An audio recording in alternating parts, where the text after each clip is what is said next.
Good evening, everybody. Thank you so much for joining us. It's really lovely to see so many people on the call. And as Anna says, it's been a journey for us. And that's what the tablet's all about. It's about communities. And I've really felt that this tablet summer school has had that wonderful sense of community. So thank you for staying with us and for completing all the feedback forms. It really does mean an awful lot to us. So sadly, this is the last in our series, our summer school series, which has been hosted wonderfully by Professor Anna Rowlands and Hilda, Professor of Catholic Social Thought and Practice. Tonight, we'll be talking about Catholic social teaching and the environment. I've been Amanda Davison-Young from the tablet. I'm now going to hand you over to Anna. Hello, Anna, and good evening. Good evening, and thanks, Amanda. So as Amanda says, welcome to this evening's webinar, the final of our series of 4. Welcome to those of you who are attending for the first time, and welcome back to those of you who have been with us for previous weeks. It's been great to see such familiar faces over the time that we've been meeting. Our focus for this evening is Catholic social teaching and the environment. When Pope Francis wrote Laudato Si', he was clear that one of the central contributions of Catholics to the current environmental and climate crisis was to insist that these questions are never merely environmental, but rather that the questions posed by the climatic reality that we're living with and the environmental degradation around us are questions pertaining to the meaning and purpose of our common home and our common life, to the way that we live together in that common home.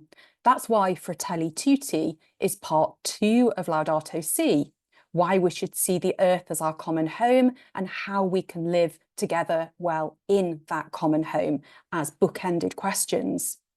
What we have to offer to our times then as Catholics is a vision of an integral social ecology, not a mere environmental activism, important though that is, a story of common and real purpose, co-belonging and mutual interdependence. As we face a real immediate challenge to our integral social ecology on our streets this week, this message, at once global and also intimately local, could not, I think, be more urgent. Tonight, we're delighted to have 3 excellent speakers again, Dr. Carmody Grey, Christine Allen and Dr. Barnabas Asprey. As usual, our format is 3 inputs and then around 20 minutes of Q&A or discussion at the end. To help us with that, if you can start to feed your questions to Amanda in the chat box as soon as possible, that will aid us in making sure that we've got lots of questions for the short time that we have together this evening. So without further ado, I'm going to introduce our first speaker for this evening, Dr. Carmody Grey.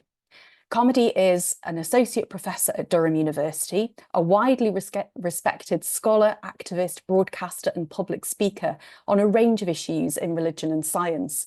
She also holds a position as adjunct professor of ethics at the University of Bern and will shortly be taking up a position as professor by special appointment in integral ecology in the Netherlands. She works with NGOs, science research and conservation organisations on ethics, values and policy. So Carmody, we're delighted you're here and very much looking forward to hearing from you. Thank you so much, Anna. Thank you, Amanda, for the introduction. Thank you, everybody, for being here in this space to talk about this issue. I'm going to start at the end. Often when I finish speaking about this topic, people say, yes, but what should I actually do? Which is, of course, the right question to ask. I'm going to answer that question now, but what we should do is talk about it. That's the very first thing we should do. And that's exactly what we're doing now. We're talking about it. That's the first step to taking a proactive and responsible attitude towards what's happening. And I'll talk a little bit later about why we aren't talking about it enough. The 2 defining crises of our time, the climate crisis and the nature crisis, it's helpful to consider them as distinct, even though they're related. Despite the terrible pace with which these things are moving forward, people's awareness of exactly what's happening and how quickly is still quite vague. And so I hope you'll forgive me if I just recap a little bit what's actually happening in the climate crisis and the nature crisis, these defining crises of our human moment. Rising temperatures are already fueling environmental degradation, natural disasters, extremes of weather, insecurity of food and water, economic disruption, conflict, terrorism. Sea levels are rising, the Arctic ice is melting, coral reefs are dying, the oceans are acidifying, forests are burning, ecosystems are collapsing. Human societies are already struggling under the weight of these changes. That's all happening, even though at the moment we are officially only 1.1 degrees warmer than the pre-industrial average. And yet we're already seeing changes that can only be described as catastrophic, that genuinely threaten the future of human life. The United Nations Environment Programme released a report when was it? It was 2019, that described our current response as being business as usual. Emissions are not stopping. We haven't significantly changed course. The current prognosis, and these things are only models, but the current prognosis is that we will peak at least 3 degrees. That's 2 more degrees than our current amount of warming. We're talking about a genuinely terrifying future, and it doesn't particularly help to terrify people, but we need to just be realistic about where we are. We're currently heading towards 3 degrees of warming at least, with changes to our ecosystems and our societies that will attend that being very difficult to conceptualize. It doesn't sound like a lot, but it's a lot. The nature crisis. The nature crisis is actually equally pervasive and damaging. There are around 8 million species on Earth. At least 1 million of them are threatened with extinction, many within decades. Scientists are talking about this being the 6th great mass extinction. To give you context for that, in the previous 5 great mass extinctions, the total loss of species was between 60 and 95%.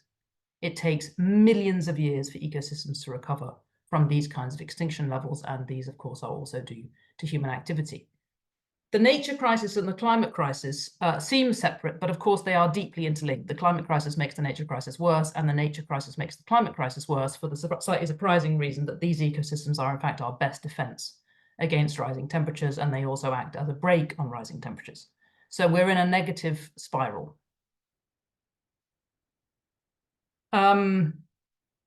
Despite the fact that this is ongoing all around us all the time, events in the wider world mean that people aren't talking about it very much.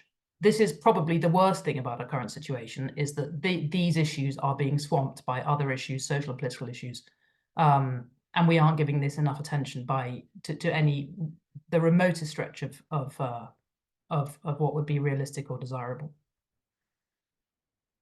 So that's a kind of description of our situation.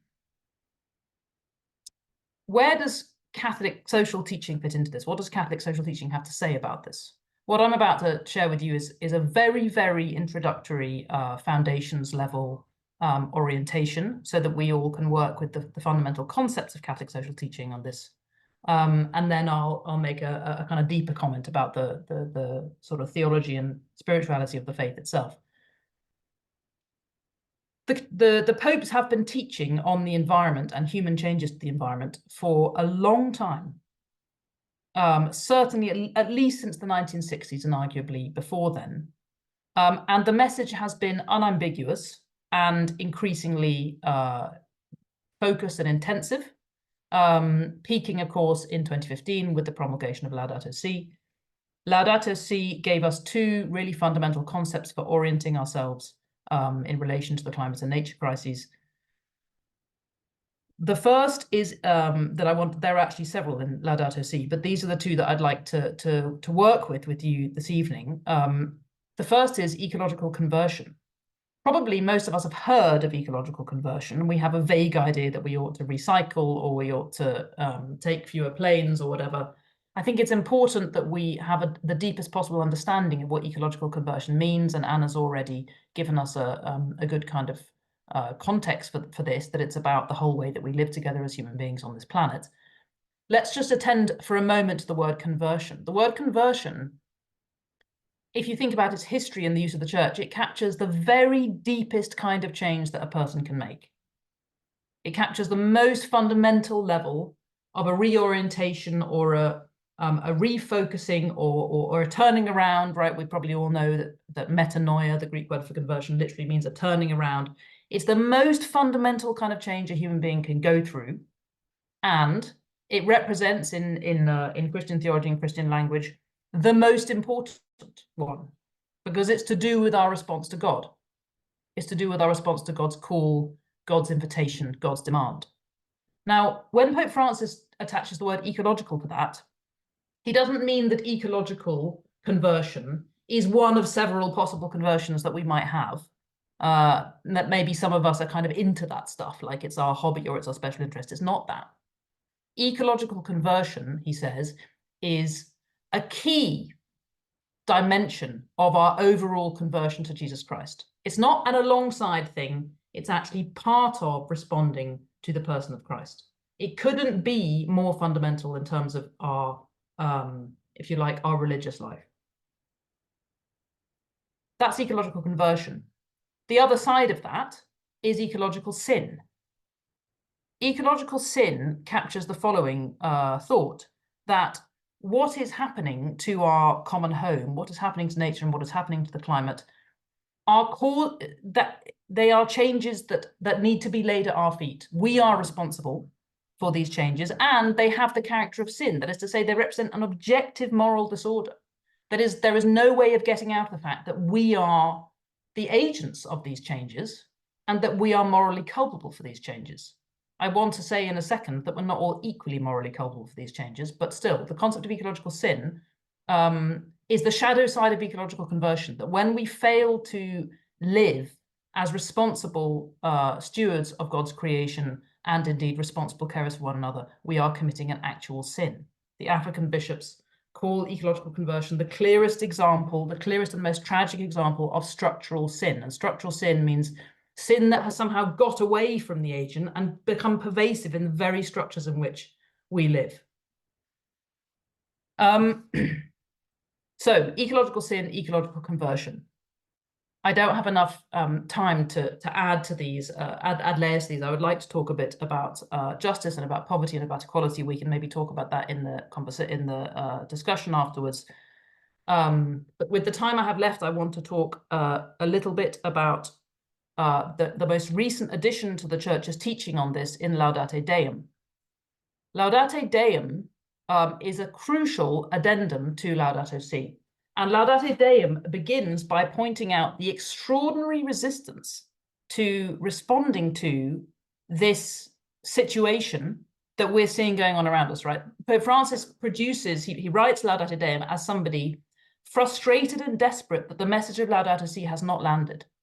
And he identifies, this is really important, he identifies in Laudato Si that all of us have a tendency not to want to see truths that are uncomfortable, that that's a human characteristic, that we turn away from awkward information or things that that make us have to look at ourselves, give ourselves a hard look in the mirror. None of us want to do that. That was already present in Laudato Si. What Laudato Deum adds is this: there are people and organizations and factions and groups whose interest it is to make sure we don't talk about this, to make sure that this never gets to the top of the agenda, and to lay obstacles in front of any action to prevent it. We are living in an age, of course, as we all know, of misinformation. Very few of us are aware of the extent to which our conversation about climate and nature is actually stymied by deliberate obfuscation by people who are denying, delaying, and obstructing action. And we need to be wise to that. We are up against a very high level of denial and a very high level of obfuscation from agents who are profiting from the status quo. If you want to know more about that, please ask me in the discussion. I'll tell you how to very easily find out more. So Laudate Deum represents Pope Francis' recognition. We're up against powers that are not working for the common good. And our responsibility is to make the common good a relentless topic and to connect that with what is happening to climate nature.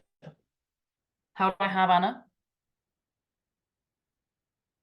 I think probably about 30 seconds. Okay, so final 30 seconds.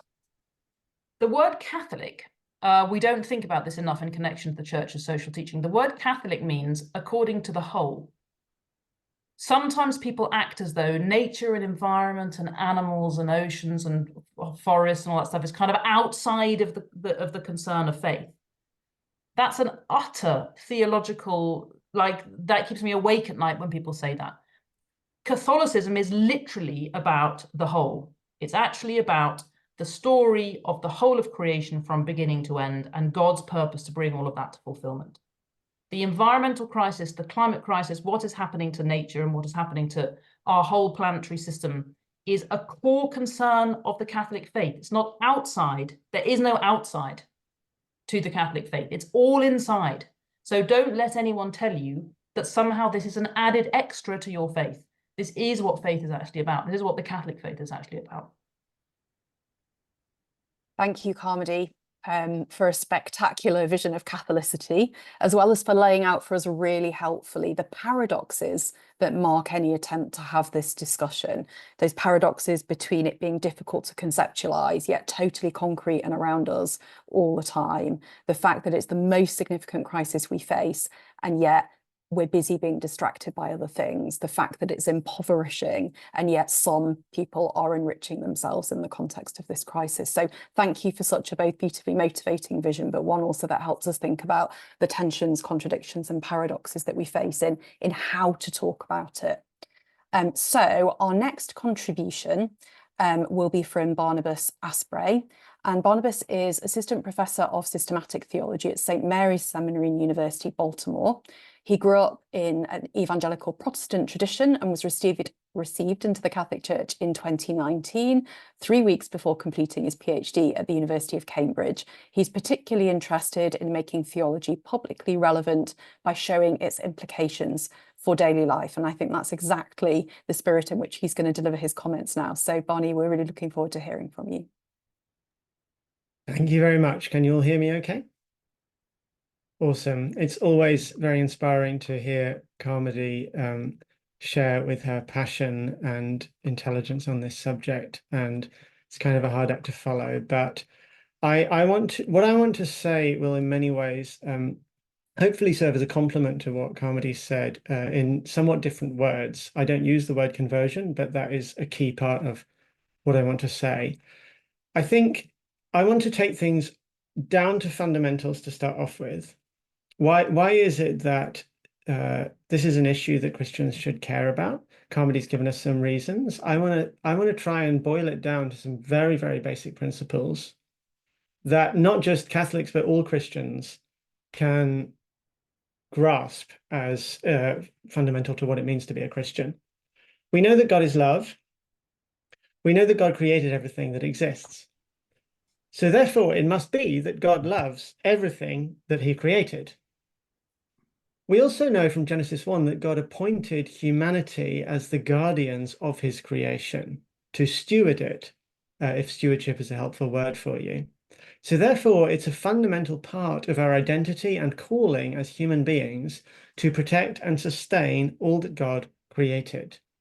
This lies at the basis of everything we do, not just as Catholics, but as Christians. But I think we can get even more fundamental than that, basically because the crisis that we are facing is not actually a crisis for Christians as such. It's not a Christian crisis. It's a human crisis. It's a crisis for everyone who wants to have any kind of future on this planet. So the idea of living sustainably, or of cultivating sustainability, it's not really a new or unusual or particularly abstruse idea. It's something everyone understands as basic common sense. If I cut down trees faster than they can grow, I won't be able to do that forever. One day I will cut down the last tree and then there won't be any more trees ever again. If I catch fish faster than they can reproduce, then one day I will catch the last fish and then won't be able to catch any more fish ever again. But it's not just an issue for tree cutters and fishermen. All of us if we spend more money than we earn, are living in a way that just can't last for long. If we use resources at a faster rate than we can replenish them, we will run into trouble at some point in the future. Now, everybody possessed of reason and common sense knows this intuitively without having to be taught it. And we all live our lives to a certain extent in a way that is sustainable, at least at an individual level. Only someone seriously deluded, foolish, or with some kind of mental health problem fails to understand the need to live in a way that allows you to have any kind of future at all, not just a pleasant future. Now, the present climate crisis and the need for sustainability can be understood in this way. We are burning fossil fuels at hundreds of times the rate that they can be produced. We are producing plastics that cannot be recycled, meaning we have to dump them in huge landfills that are growing all the time. We're pouring carbon dioxide into the air faster than anyone can take it out. All of these things mean that there is a time limit on the kind of lifestyles we are all leading now. If we carry on in this way, then one day we will cross a line from which there is no returning. And as Carmody pointed out, we're already very close to crossing that line and may have already crossed it at some levels. Now, in Laudato Si, Pope Francis writes that many efforts to seek concrete solutions to the environmental crisis have proved ineffective, not only because of powerful opposition, but also because of a more general lack of interest. Obstructionist attitudes, even on the part of believers, can range from denial of the problem to indifference, nonchalant resignation, or blind confidence in technical solutions. Now, I think everyone understands this at some level, even if it's the kind of truth we prefer to avert our eyes from. As Carmody said, uncomfortable truths are just things we don't like to face and confront. But the harder problem for us to understand is why some of this basic common sense is not proving effective. Why are we living collectively in a way that only a foolish or insane person as an individual would live, when most of us taken by ourselves are neither foolish or insane? The problem, I mean, there's many, many reasons for this, but for the sake of time, I'm just going to focus on one. The problem is that, at least in part, that we are all entangled in systems that make it very hard for us to live sustainably. If I am an ordinary Brit or an ordinary American living in an ordinary town or city, and if I need to buy things like toothbrushes or nappies or cucumbers or strawberries, I go to the local supermarket, and the only options available are made of plastic or wrapped in plastic that will not decompose for 500 years, and are often brought here from the other side of the world using huge amounts of carbon emissions. Most of us are busy people with limited financial resources. We don't have the time to find us sustainable alternatives, and often they are too expensive, even if we can find them. In other words, there's a structural level to this that limits the choices and shapes the choices that we have. We are, at least in part, victims, even if we are culprits as well. We're part culprits, but we're also partly victims of forces beyond our control, large cultural forces that shape and determine our actions more than we can actually imagine. The call to live sustainably can sometimes lead us to feel burdened by a sort of permanent sense of guilt, this sort of feeling that we ought to be doing more than we are, but also we don't really know how to do more given all of the other pressures and needs and constraints on our time and our money. And the structural side of the climate crisis means that the solutions cannot be only from the bottom up, but must also be from the top down. National and international laws and policies need to create and foster economic spaces in which eco-friendly lifestyle choices are the default option, rather than an odd or expensive alternative. Externality charges need to be placed on all transport of goods, so it's actually cheaper to buy local produce than produce shipped from South America, just as an example.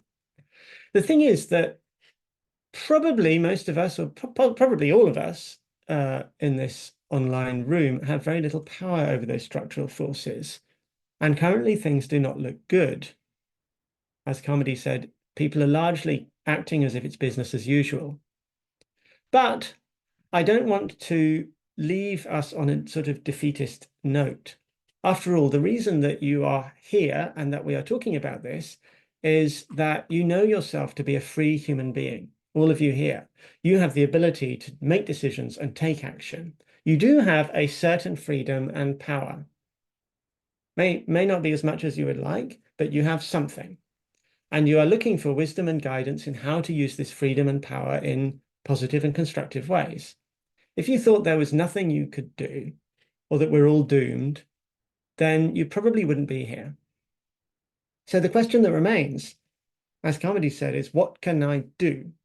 And Carmody is absolutely right. The first and most important thing we can do is talk about it, raise it on the public agenda all the time.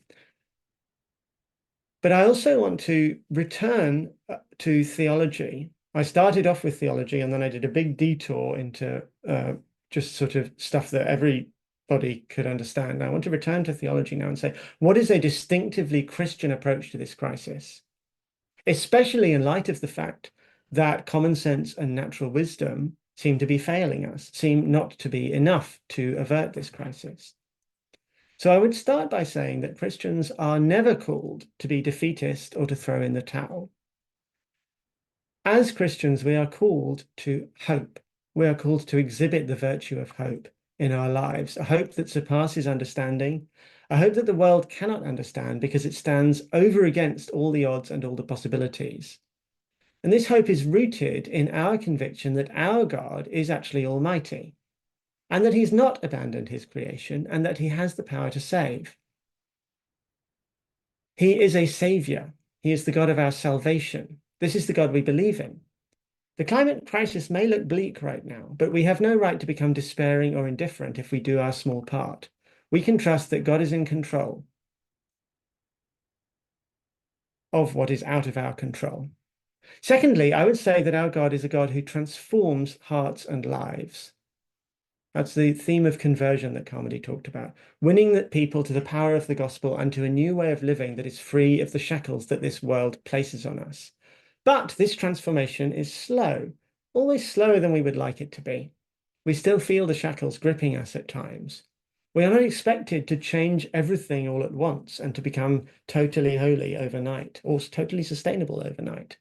We are expected to put one foot in front of the other. God gives us the power to change our own lives and to become part of the solution rather than part of the problem by all different means. There are dozens of things that all of us could do to live more sustainably, and I'm sure you've heard many of them before.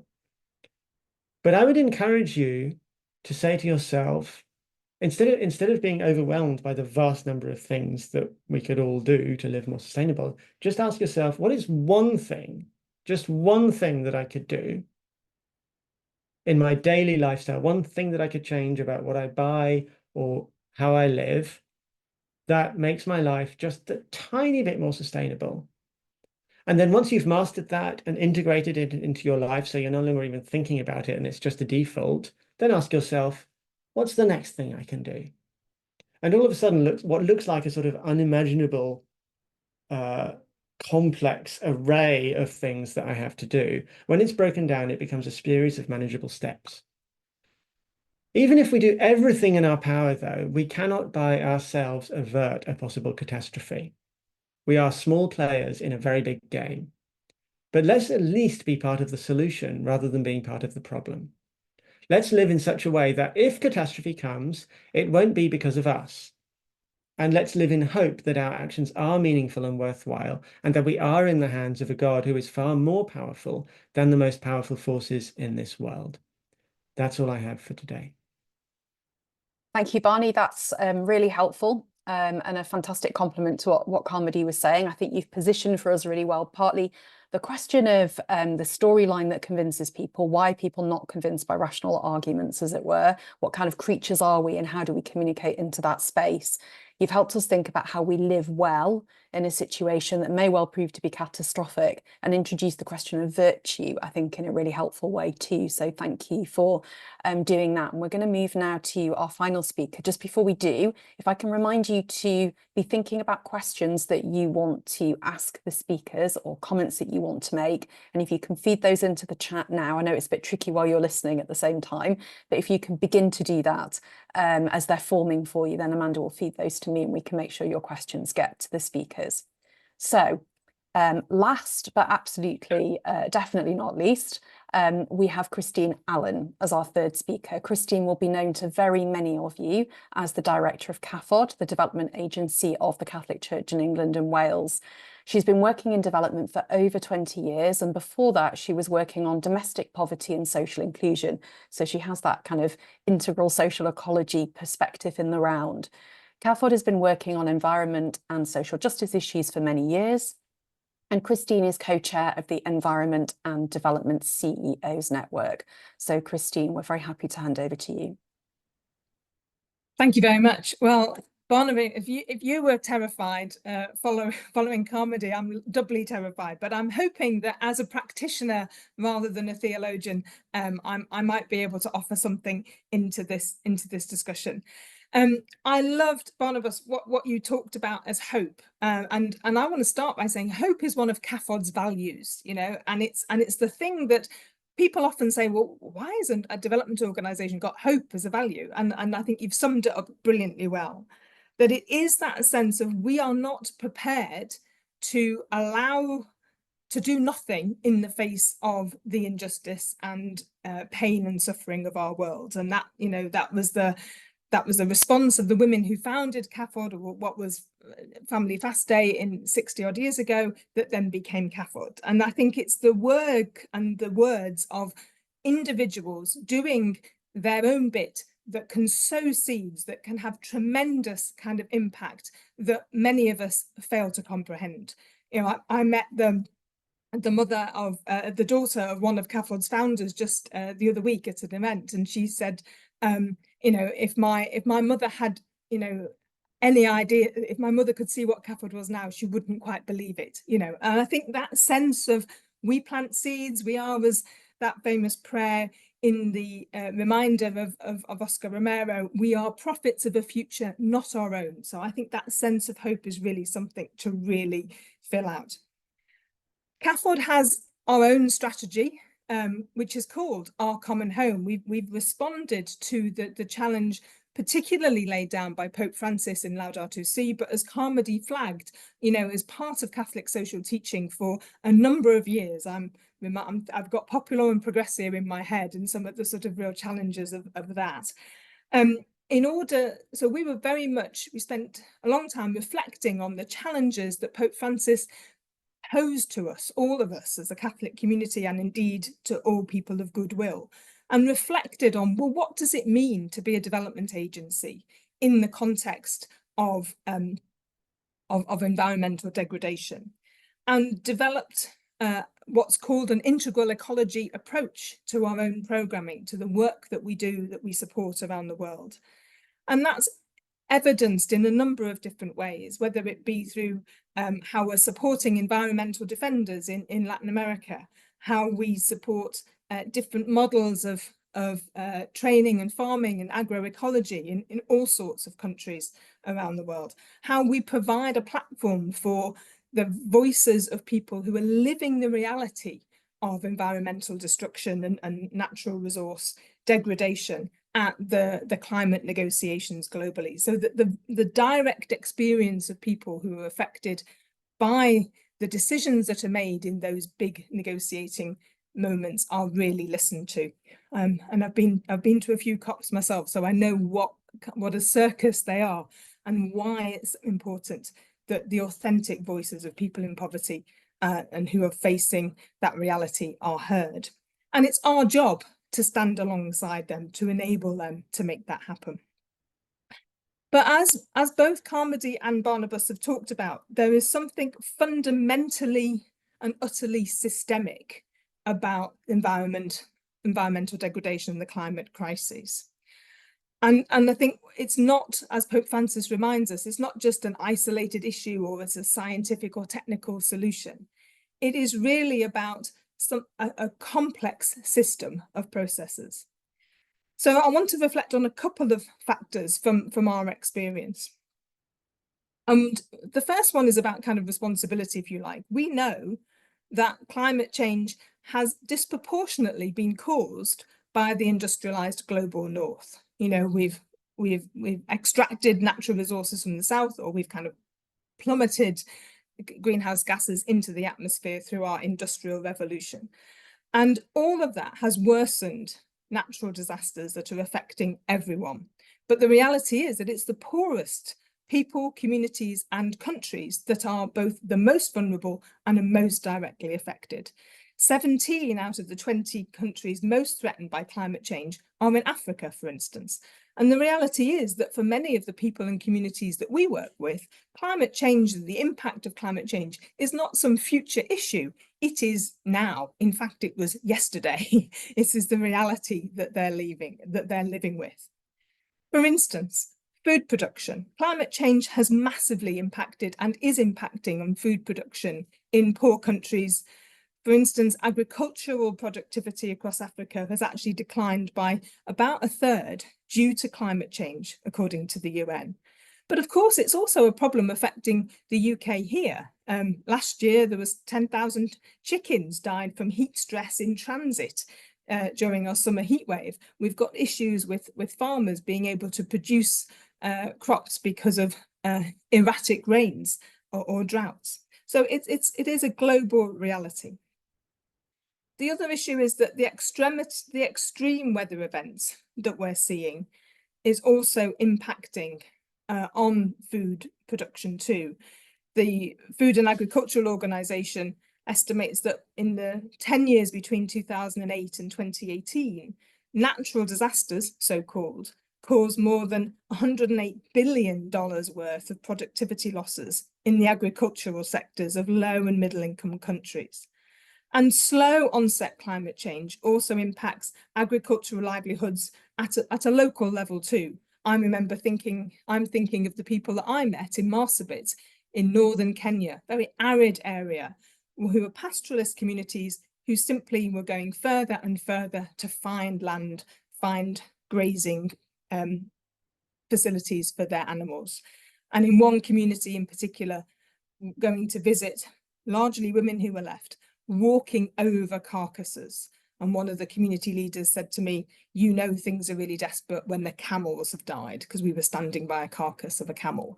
That is the reality of climate change today. Bishop Peter from Marsabit said to me, and he's commented in inputs that we've given again to climate negotiations, the fact that the shortage of food, the food insecurity across East Africa is a climate emergency. It's not a food emergency. And that's one of the issues. But of course, the food system itself is also contributing to climate change.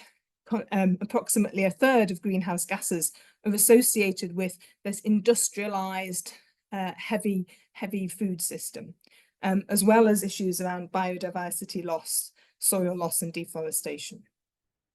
And, you know, and as well as the kind of attacks on human rights defenders, which is one of the reasons why we support them. So for us, what does that mean?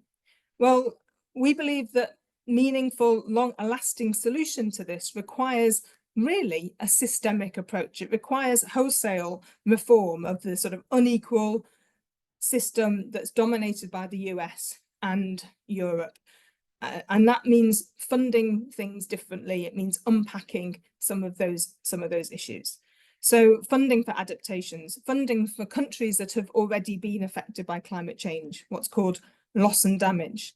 It's about finding the right kind of investments. We subsidize fossil fuels enormously as a world. We don't subsidize sustainable production anywhere near enough. And I want to pick up something as well from the other week, which is that climate also causes people to move, but it's not really as migration, but it's not really as simple as perhaps our politicians would have us believe. The reality is that most climate-driven migration is internal and takes place very often within climate vulnerable countries of the global south. You know, we're not seeing climate refugees coming here, but it's a really important factor in people's movements. And you know, it's something that we need to recognize is become part of our systemic question. So when it comes to migration, climate change rarely acts alone, and it's usually part of a web of causes that influence people's decision to migrate. But of course, there's a really powerful climate change dimension to that movement. So there's a variety of partner experiences that I could talk about, but I want to just highlight just a few things that we are actually arguing for at the moment.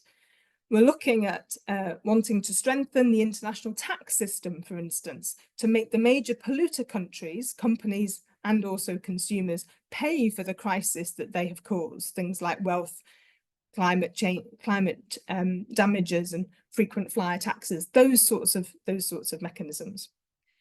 We're also working on an overhaul of the international debt architecture to cancel or restructure much of the debt that's preventing countries investing in climate action, and particularly focusing in on private creditors legislation to compel them to take part in restructuring processes. And this is very relevant. We're going to see much more of this next year in the year of Jubilee. And then we're working to seek a rebalancing of the international financial institutions, notably the IMF and World Bank, so that there's more democratic representation to lower income countries, and to end harmful green conditionalities like privatization of energy industries, for instance, or damaging seed laws. And as I flagged before, we're looking for a repurposing of harmful subsidies. So, away from fertilizers, pesticides, industrial livestock production, towards more support for agroecological approaches and other sustainable production approaches. And what does this mean from a Catholic social teaching perspective? Carmody and Barnabas have done it brilliantly, but I want to flag a few principles. The common good, we talk about the common good. The environment is the most obvious expression of the common good. Climate change goes beyond boundaries. It affects us all. I love that phrase. It's a relentless topic. I think that's a fantastic way of talking about it. And because it affects people in ways that we cannot easily see, we have to be reminding ourselves all the time of that common good, that sense of I'm doing this for something that is really bigger than myself.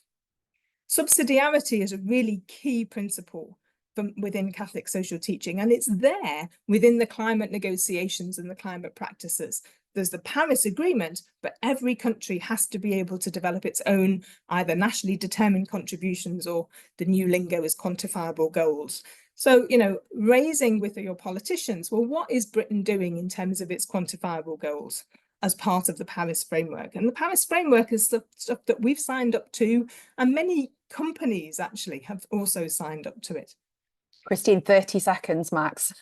So I think one thing I want to just say is, as a church, we have had a significant impact on this. In 2015, I was at the Paris COP, and I heard world leader after world leader talk about the moral imperative to tackle climate change. And the negotiators said to me, that's because of Pope Francis. He shifted the dial. And last year, when Laudate Deum was released, it's an exhortation. It's a come on, guys, that frustration happens.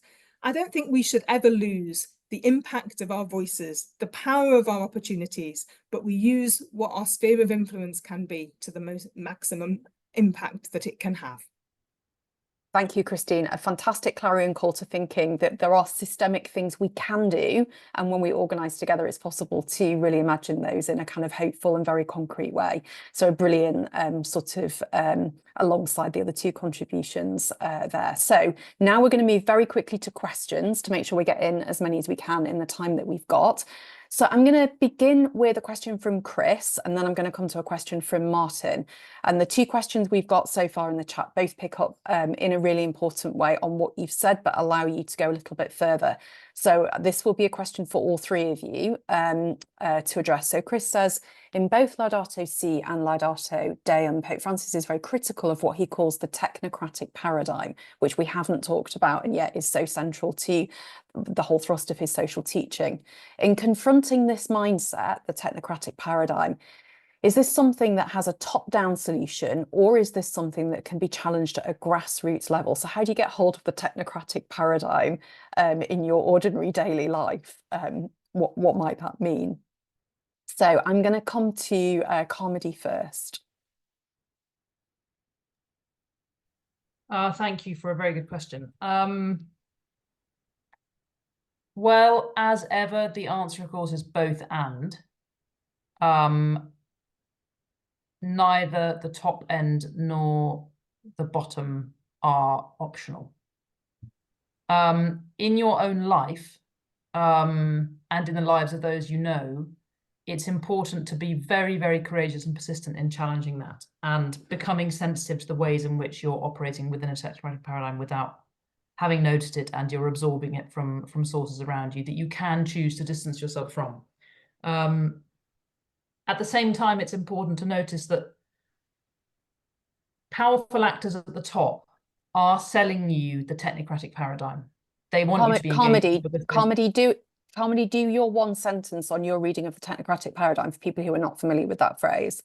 The technocratic paradigm is this: that every increase in technological power represents a genuine advance for humanity.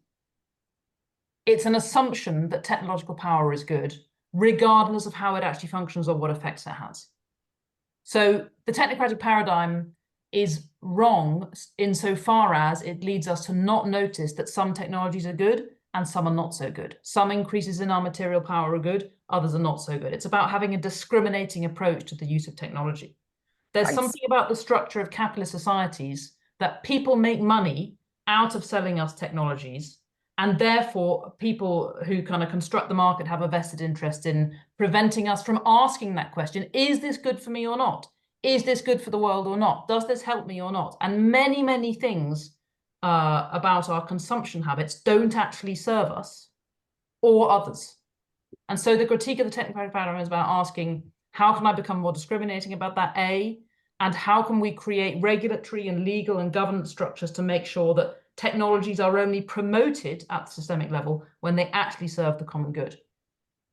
Thank you. Barnabas.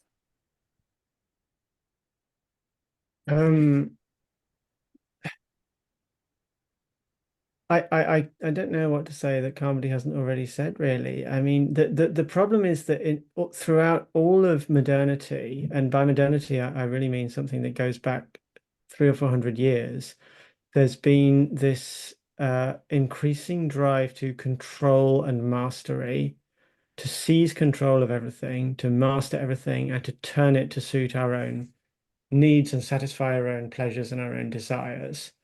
And that leads to a lust for power, as Carmody said, regardless of whether the way we're using that power is actually good, even for ourselves, let alone for the planet or for anybody else. And so one of the first ways that we can challenge perhaps the technocratic paradigm is simply to recognize that the pursuit of control is not necessarily going to make us happy, is not going to give us the ends that we even desire, and that earlier generations before modernity saw the path to happiness not as gaining control or mastery, but as acquiring the virtues to accept the situation that I am in and to see what is good about the situation that I'm in, to adapt myself rather than it's about the technocratic paradigm says I want to adapt the environment to suit me, whereas before that people said, how do I adapt myself to fit my environment? And so one of the best ways we can challenge the technocratic paradigm is to say, how can we adapt our own lives and our own behaviors so that we actually fit in this planet, so that our desires and power and control actually serves the planet rather than seeks to make the planet serve us. Which raises an interesting sort of virtue that we haven't talked about alongside hope, which is humility, and the way in which humility is a necessary part of any sensible conversation about the place of human beings in the created order. Christine, quickly from you so that we will get on to some other questions as well. Well, there's not much to add, but I would want to remind ourselves about the fact that Pope Francis also held the Synod on the Amazon, and one of the things that he's talked about is particularly the voices of people, indigenous people, who have a very different relationship with the world, who see themselves in a different kind of relationship with the world than we might do as a result of our technocratic paradigm. And so hearing those different voices, hearing the voices of the communities that we support in places like the Amazon or the Congo Basin, are actually really important to challenging us about that sense of control and about how do we view our relationship with the world. And that's why the voices of people who are directly experiencing the environmental degradation is so vital to be heard by the powers that be. Thank you. That's really helpful. So I'm going to go to a question from Martin, which actually picks up in a way a little bit of what Christine was hinting at in that answer, and I also think presents us with probably the most fundamental challenge as Pope Francis sees it in Laudato Si, which is this question of a kind of conversion, which is a conversion to accepting that we are creatures in relation to a creator. And the way in which that's not part of the secular register that we deal with. So Martin says, how do we bring back the understanding of the sacred to our wider secular society? He says, I think it's a key part of why we humans are in trouble. So how do we bring that question of a language of conversion, an encounter with something not ourselves, creatures in relation to a creator? How do we bring back that sense of the sacred, of mystery, of wonder, of awe, of all those things that are part of a theological register? How do we bring those into a secular conversation? I'm going to start in reverse order this time. Sorry, Christine. I'm going to come to you first. Well, I think the humility is a really important word, Anna, because I think I hear that sense of the sacred in the world from a large number of people. Cafod is a member of the Climate Coalition, and that's a coalition of more than over 100 different groups. And they're not religious. They're what unites us all is a commitment to addressing issues in relation to climate and environmental degradation. And I think it's about us finding our common cause with people in our common home.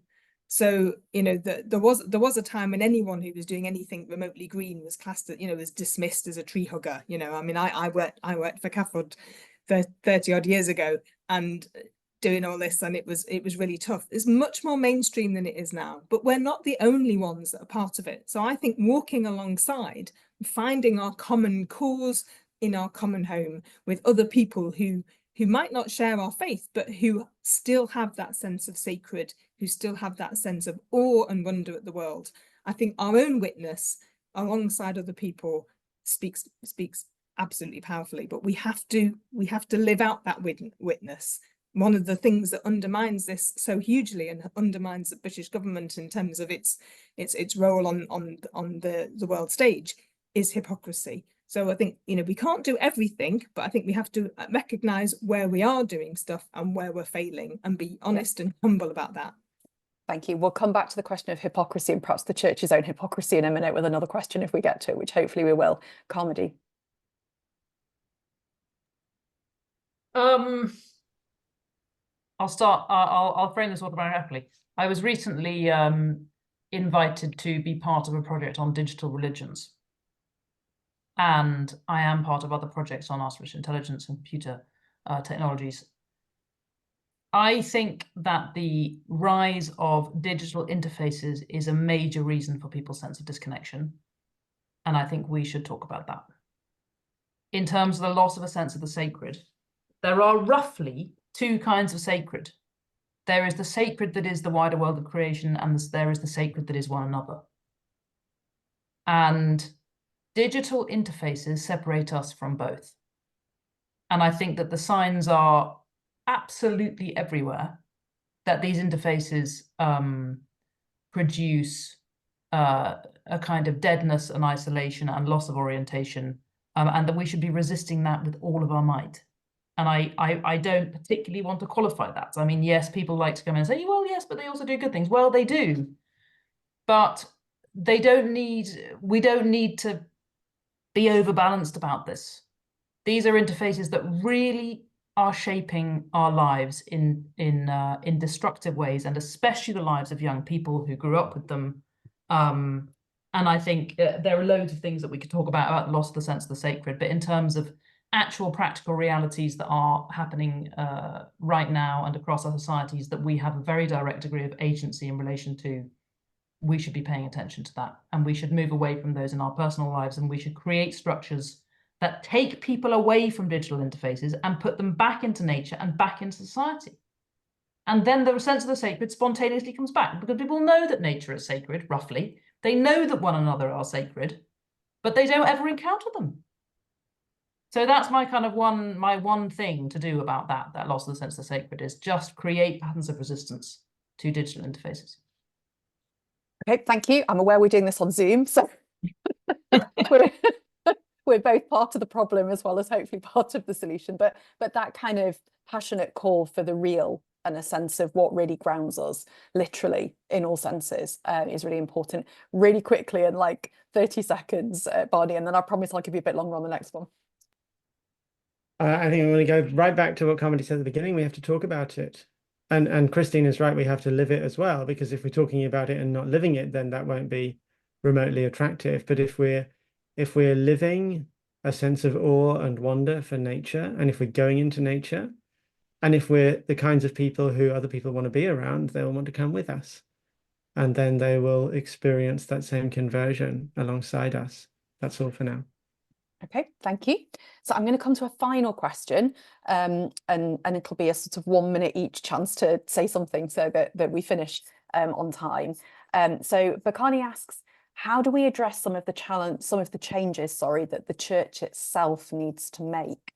For example, not investing in oil and gas companies and supporting climate justice, in supporting mitigation projects. So how do we ensure that the church practices what it preaches, and that there's a genuine kind of integration from the inside outwards?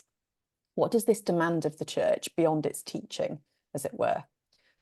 Barney.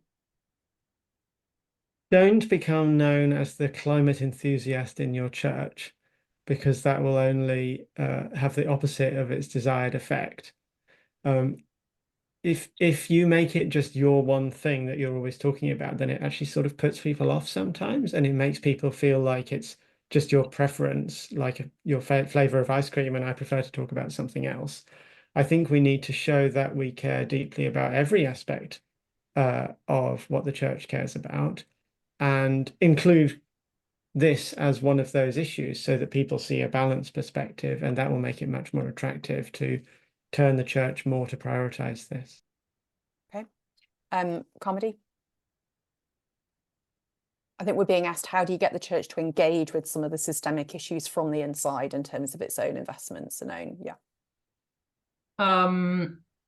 Key areas of influence, of course, is the education of clergy, Barney.